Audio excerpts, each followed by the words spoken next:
안녕하세요, 카가이 시청자 여러분. 카가이 임정환입니다.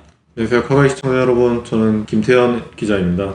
네, 지금 화면에 김태현 기자만 나와 있죠. 제가 지금 카메라를 잡고 있어가지고 다음 라이브 때 얼굴 좀 비추는 걸로 하고요. 이번에 12시에 기습적으로 산타페가 공개가 됐죠. 상당히 저희도 받고서 사실 당황스러웠는데요. 이 산타페 딱 처음 보자마자 이건 호불호가 되게 많이 갈리겠다 싶더라고요.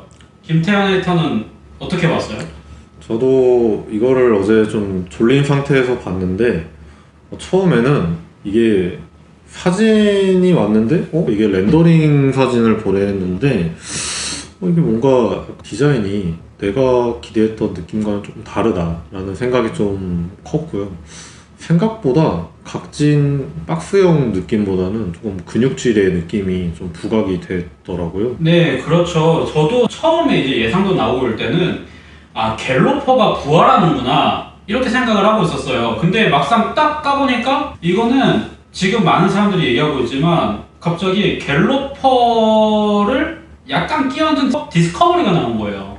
그렇죠. 그래서 저도 이게 뭔가 확실히 디스커버리나 지금 현행 나오는 산타페나 사실 포지션이 비슷하기는 하죠. 패밀리카로 쓰이는 차고 SUV이기도 하다 보니까 어느 정도 납득은 갑니다만 우리가 처음에 기대했었던 그 갤로퍼의 헤리티지는 좀 많이 희석된 느낌이 좀 있었어요.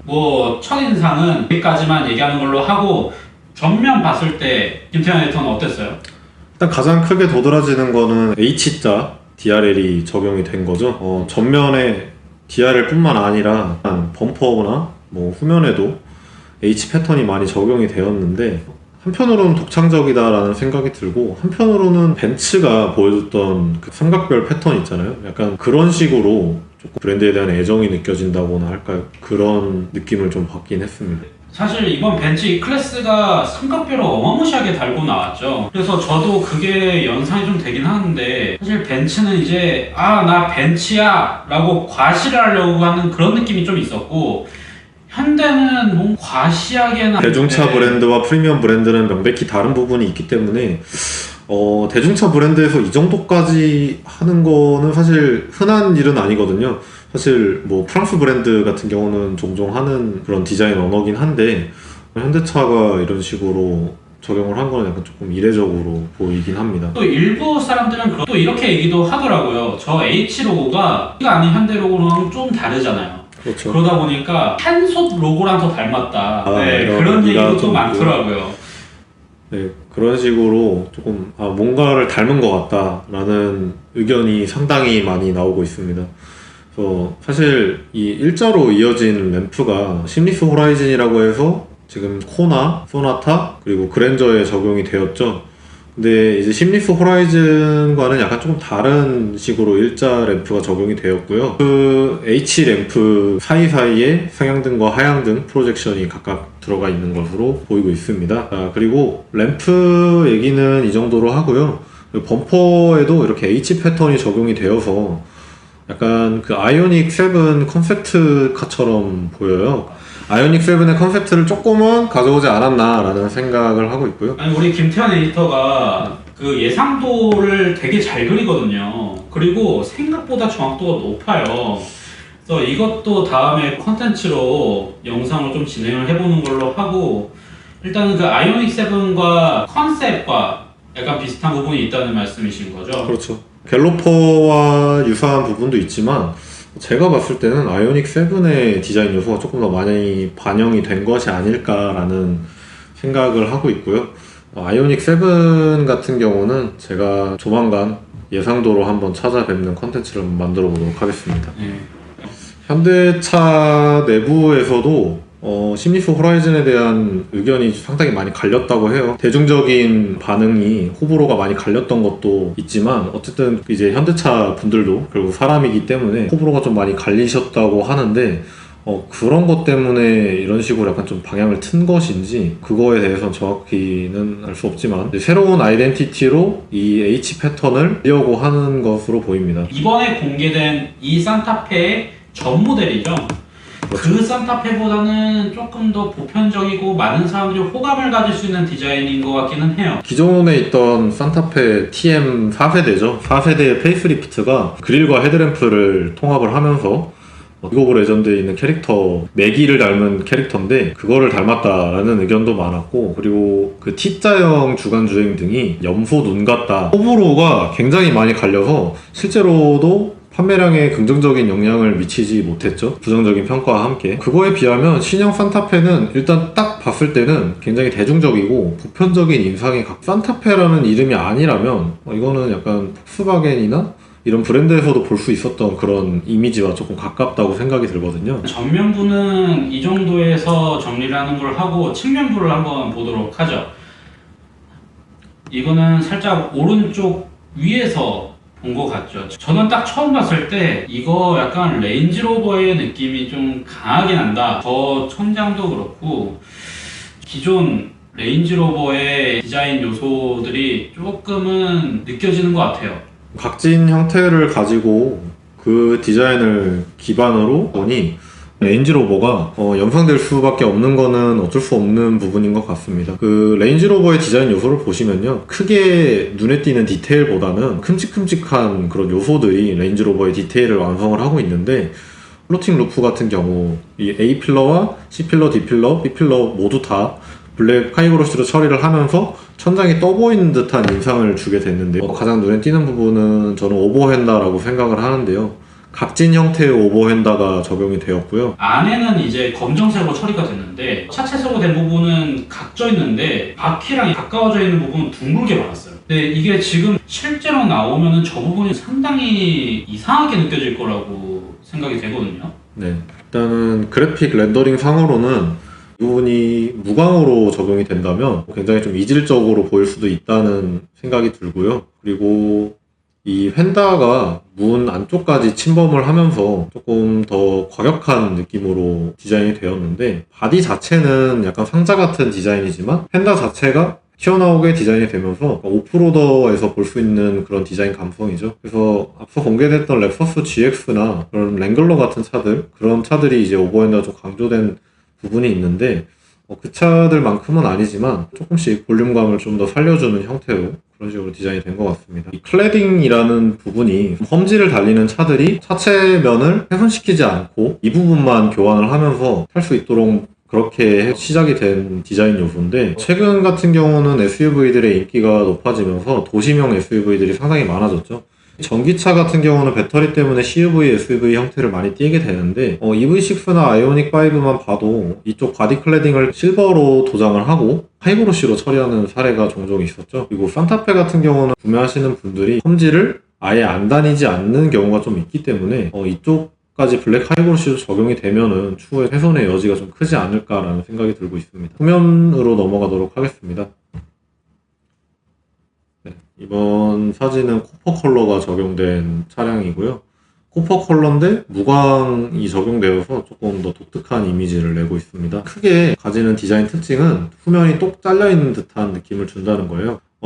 스타리아나 그런 MPV들이 주로 보여주는 방식인데, 산타페 같은 경우도 그런 식으로 넓게 열리는 테일게이트를 적용을 했습니다. 이런 테일게이트 같은 경우는 그 열리는 범위가 굉장히 크기 때문에 주차장 같은 데서 바짝 대거나 아니면 뒷차가 있는 경우에서는 좀 열기가 어려운 부분이 분명히 있어요. 그래서 그 부분에 대해서는 어떤 식으로 해결을 했는지도 일단 궁금한 부분이고요. 그리고 트렁크 도어 밑에 있는 범퍼가 상당히 좁은 면적으로 줄어들었죠. 이쪽으로 이제 방향지시등과 후진등이 들어온다고 합니다. 저 또한 방향지시등 내리는 거에 대해서 조금 부정적인 입장인데, 그 디자인적인 요소로서 테일램프의 그래픽을 조금 더 다르게 가져가거나 아니면 테일램프의 두께를 얇게 만들기 위해서 이렇게 깜빡이를 내리는 경우가 종종 있는데, GV70이나 그랜저 풀체인지 모델도 이런 식으로 되어 있죠. 산타페 같은 경우는 그런 식의 디자인은 아닌데 이거를 왜 이런 식으로 디자인을 했는지는 그거에 대해서는 아이러니합니다. 분명히 호불호가 갈릴 만한 요소 디자인이긴 합니다. 이런 각진 디자인을 모두가 환영하지는 않더라고요. 각진 디자인에 대한 부정적인 의견이 조금씩 있는 걸로 보이는데, 실물을 한번 보면서 말씀을 드리는 게 맞지 않을까. 그리고 이제 후면부에 산타페 레터링이 일자로 크게 자리를 잡았는데요. 요즘 최근의 트렌드죠. 레터링을 길고 크게 자리하는 게 요즘 유행인데 산타페 같은 경우는 산타 그 다음에 페가 띄어쓰기가 되어 있어요. 그래서 이쪽 부분을 보시면 굉장히 이질적인 느낌이 들죠. 이게 고유명사라서 이런 식으로 적용을 한 것인지 잘 모르겠네요. 저는 보고 있으면 마음이 좀 불편하더라고요. 네. 이거를 동의한 간격을 두고 딱 놓고 싶어요. 이거는 불편해하시는 분들이 조금 있지 않을까 생각을 하게 됩니다. 그리고 휠 같은 경우는 21인치가 적용이 되어 있습니다. 현대차 브랜드에서는 가장 큰 사이즈고요. 21인치 휠이다 보니까 블랙 컬러의 휠인데도 휠이 절대 작아 보이지가 않아요. 그래서 차가 더 단단해 보이고 커 보이는 인상이 있는 것 같고요. 그리고 휠뿐만 아니라 머플러가 상당히 눈을 끄는 요소 중 하나인데요. 최근 같은 경우는 머플러 팁을 좀 많이 없애는 추세죠. 아무리 고급스러운 모델이라 하더라도 머플러 팁을 없애거나 아니면 이미테이션 장식으로 냅두거나 고성능 모델에서도 이 이미테이션으로 한 사례가 있어요. 근데 그런 흐름과는 정반대로 머플러 팁을 장착을 했습니다. 근데 그것도 듀얼 머플러가 아니라 싱글 머플러, 끝쪽으로 최대한 치우쳐진 싱글 머플러인데 이것을 왜 양쪽으로 장착해주지 않았냐. 지금 머플러가 생긴 것은 뭔가 이유가 있지 않을까라는 생각이 듭니다. 그래서 이거는 조금 한번 진짜 물어보고 싶은 부분이에요. 조금 더 갤로파의 느낌이 나게 완전 동그랗게 해서 좀 뽑아주는 것도 감성이 있고 괜찮지 않았을까 싶어요. 저렇게 형상을 또 따로 만들어주니까 듀얼로 있어야 될 게 싱글로 나온 것 같은 그런 허전한 느낌이 들었어. 아예 그냥 깔끔하게 그냥 원형으로 해서 한 발로 그냥 뽕 뽑아내는 것도 나쁘지는 않았을 것 같아요. 외관 같은 경우는 이 정도까지가 공개가 되었고요. 이제 실내로 넘어가서 보겠습니다. 실내도 많은 부분이 공개가 되진 않았는데 전반적인 레이아웃 같은 경우는 확인할 수가 있고요. 신형 그랜저와 상당히 유사합니다. 12.3인치 인포테인먼트 디스플레이와 계기판 디스플레이가 나란히 커브드 디스플레이 형태로 자리 잡고 있고요. 이제 그랜저 핸들과 굉장히 유사한 형태의 스티어링 휠이 적용이 되었는데 그랜저 같은 경우는 원스포크 디자인이 적용이 되었죠. 그게 각 그랜저 디자인을 헤리티지를 살려서 갖고 온 건데 산타페 같은 경우는 그런 헤리티지를 챙기지 않아도 되기 때문에 전형적인 형태의 4스포크 디자인이 적용이 되었습니다. 그리고 이번 산타페도 다른 신형 현대차들과 비슷하게 칼럼식 기어 시프터가 적용이 되었어요. 중간에 있는 센터 콘솔에 대한 공간 활용도가 상당히 높아졌죠. 원래도 시프터 바이 와이어를 적용을 하면서 이 센터 콘솔 밑부분에 대한 공간을 수납 공간으로 활용할 수 있게 개발을 했는데 이번 산타페 같은 경우는 그 활용도가 더 높아졌다고 볼 수 있습니다. 수납 공간에 테슬라나 볼 수 있었던 무선 충전 패드가 2개가 있는 형태를 갖추게 되었고요. 운전자도 동승자도 모두 다 무선 충전을 사용할 수 있는 그런 기능이 자리하게 되었고요. 무선 충전이 얼마나 진행되고 있는지에 대한 LED 인디케이터가 장착이 되어서 이 충전 상태를 확인할 수 있는 그런 형태로 디자인이 되었습니다. 그리고 앰비언트가 적극적으로 적용이 되었는데요. 대시보드 전체를 가로지르는 앰비언트 라이트뿐만 아니라 인포테인먼트 디스플레이와 계기판 디스플레이 밑에도 이렇게 앰비언트가 들어가고요. 그리고 도어 트림에도 앰비언트가 적용이 되었고요. 그리고 이 앰비언트 끝쪽에는 세로형으로 된 앰비언트가 적용이 되면서 H 패턴을 앰비언트까지 적용을 했다는 것을 볼 수 있습니다. 공조기 같은 경우는 최신 현대차들과 상당히 유사한 부분들이 많이 있어요. 특히 이 공조기 같은 경우도 이 다이얼의 디자인 때문에 이 레인지로버를 닮았다라는 의견이 조금 더 많이 들려오는 것 같더라고요. 그러니까 내외부적으로 디자인이 레인지로버를 닮았다라는 의견이 조금 우세한 상황입니다. 국내뿐만 아니라 해외에서도 그런 의견이 좀 많이 나오고 있더라고요. 그리고 이 차 같은 경우는 트렁크 공간이 핵심이라고 할 수 있습니다. 그래서 보도자료 사진에도 차박 세팅을 한 산타페 트렁크 공간이 이렇게 보여지고 있습니다. 완전한 풀플랫 폴딩을 지원을 하고요. 차박을 위한 차로 제대로 타깃을 잡고 나왔다라는 생각이 듭니다. 자, 이제 여기까지 해서 산타페에 대해서 간략하게 살펴봤는데요. 임정환 에디터님은 산타페 보시고 어떤 생각이 드시는지 간략하게 한번 말씀해 주시면 감사하겠습니다. 일단은 실내는 대만족이에요. 저는 1열 공간보다는 사실 트렁크 공간에 되게 놀랐던 게 요즘 현대차 인테리어 너무 잘하는 게 많아서 산타페면 저 정도는 나올 수 있겠다 라고 생각을 했는데 저 정도면은 성인 남성이 앉아있어도 머리 공간이 넉넉하게 남을 수준의 공간이라고 느껴지거든요. 사실 SUV라고 했을 때 공간이 넓다 이거는 사실 아니었잖아요. 근데 이번 산타페는 딱 폴딩을 하고 앉았을 때 와 이거 진짜 넓다 라고 보여질 만한 요소들이 좀 보이는 것 같고 그래서 저는 이제 뭐 인테리어 익스테리어 사실 그거는 이제 취향의 영역이잖아요. 뭐 저희 주관대로 지금까지 말씀을 드렸지만 나는 마음에 드는데? 그러면 당장 사셔야죠. 그렇게 저는 취향의 영역이라고 보기 때문에 차의 활용성 면에서 보자면 훨씬 더 나은 실내 공간으로 무장을 했구나. 그 부분이 제일 중요한 포인트이지 않을까라는 생각이 좀 드는 부분이 있어요. 사실 저는 그렇게 마음에 들지는 않은데 박시한 디자인을 잘 살렸다고 생각을 합니다. 그래서 실내 공간에 대한 활용성을 극대화한 것도 상당히 괜찮은 부분이고요. 차 자체의 성격을 보면은 박시한 형상을 하는 게 조금 더 여러모로 유리한 것 같아요. 실내 같은 경우는 상당히 세련됐다고 생각을 하고 공간 활용에 대한 아이디어도 조금 더 다양한 방식으로 생각을 한 것 같은데 이게 지금 공개된 사진이 실차 사진을 찍은 게 아니라 렌더링을 기반으로 한 사진이다 보니 이상하게 보이는 부분들이 조금씩은 있어요. 그래서 이거는 실제로 차가 출시되면은 저희와 함께 또 둘러보는 시간을 가지도록 하고요. 8월 10일에 자세한 사양과 주요 스펙을 공개한다고 합니다. 그때 또 한번 산타페에 대해서 시간 또 가지도록 하고요. 그리고 그 사이에도 중간중간 또 소식 공개되는 게 있으면 저희와 함께 또 산타페 둘러보는 시간 가지도록 하겠습니다. 이제 이번에 새로 공개된 산타페 그리고 EV9 토픽이 돼서 여러분과 라이브 방송을 하면서 의견을 나눠볼 건데요. 많은 의견 공유해보고 EV9을 시승에서도 시승을 하고 시승차를 받아서 시승을 했거든요. 그래서 여러분들이 궁금해하실 부분을 많이 말씀드릴 수 있을 것 같고 그리고 산타페에 대한 궁금한 점을 이야기를 나눠보면서 좀 소통할 수 있는 시간을 가져보도록. 네, 그럼 지금까지 카가이 임종환이었고요. 카가이 김태현이었습니다. 다음에 뵙겠습니다.